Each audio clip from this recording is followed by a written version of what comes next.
Let's talk about posture. Every golf shot starts with posture, and I believe it's vitally important to make sure that we have our good posture. Make sure we set up properly.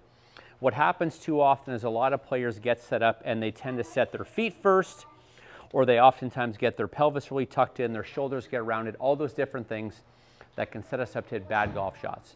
So I have a very simple tip to help you improve your posture, and something you can do on every single shot, and you can also do at home to help get the feeling of good posture. So what we're going to do is, we won't talk specifically about stance width, but I want you to take your normal stance width, and I'm going to use a club for a visual. So what I'm going to do is I set my feet in my normal stance width, I bend my knees just slightly, and now what I'm going to do is I'm going to feel like I'm lowering my hands down until the fingertips touch the top of my knees.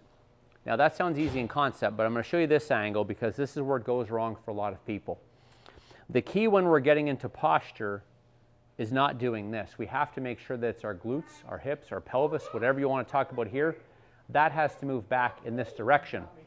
Almost like it feels like someone is pulling my hips back. So let's go through it again. I'll take my normal stance width.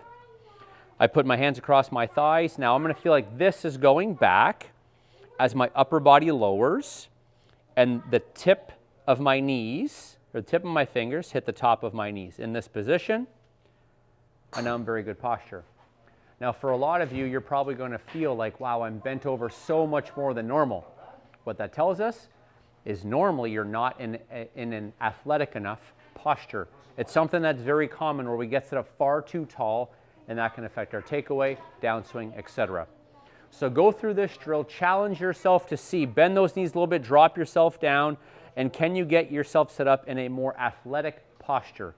Better posture, better golf shots. If you have any questions, post them down in the comments below, and I'm happy to help you hit better golf shots.